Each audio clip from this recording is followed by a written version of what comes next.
University of Florida's article about the role of teaching. Teaching employment is said to rise in the years 2010 to 2020, 17% in elementary, kindergarten, and secondary schools, and 7% in high schools.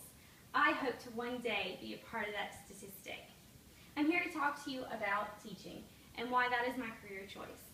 My three choices, or my 3 points, would be why I want to teach, what I want to teach, and how I'll be able to teach. First, let's talk about why I want to teach. First off, I love what I do. I currently work at a school in Claremont, Florida, a small private school for grades K through 12, and I absolutely adore what I do. The moment the child understands the point that you are trying to make is one of the best feelings in the world. I'm obviously not doing this for the money. According to the Department of Education, the average salary for a full-time public school teacher is roughly about $56,000 a year. So to sum it up, I am not doing this for the money. I am doing this because I honestly love teaching. With that being said, I also love art, which brings me to my next point. What I want to teach. I would really like to teach art. I love teaching and I love art, so it only makes sense that I love teaching art. According to an article titled 11 Facts of Arts in Education in the Do Something organization website, dosomething.org, it states that 4 times more likely students that study art education are to be recognized for academic achievement and 3 times more likely to be awarded for school attendance. I would like to add to those facts. I honestly believe that when I teach students art, I'm not only influencing their lives in a positive way, but I am also giving them the opportunity to be better students. I always say that if you're going to teach, you might as well teach something that you love, which also brings me to my next point.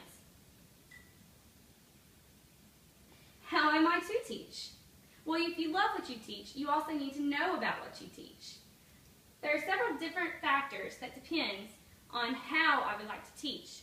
The first is you have to know what you're teaching about. I've recently went back to school so that I can better educate myself in not only art, but also the art of teaching, so that I can better be an art educator. You also need to be certified. Now, how should you be certified?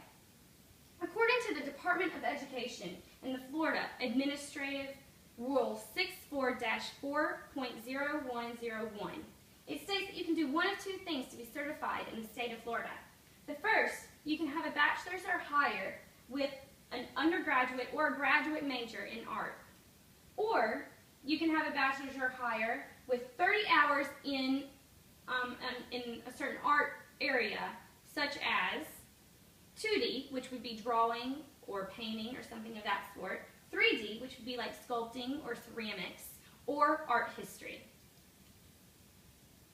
I also think that my personality will have a lot to do with how I will be able to teach these students. In a recent personality test, I have come to find that I am the personality test type ENFJ, which stands for extrovert, intuitive, feeling, and judging. According to Ron Vick, a counselor and academic advisor in Nevada at Wayne State College, he states that a teacher in the art, drama, or English department would be an excellent career choice for an ENFJ personality type. That basically means that I should be able to apply work in many different interesting projects, use my wonderful organizational skills, and be able to handle high levels of responsibility. With all that being said, I hope you now understand why my career choice is an art teacher. I hope you now also understand why I want to teach, what I want to teach, which is art, and how I will be able to teach effectively. With that, I would like to leave you with a quote by Henry Miller, a famous literature author, American author, He says, art teaches nothing except the significance of life. Thank you.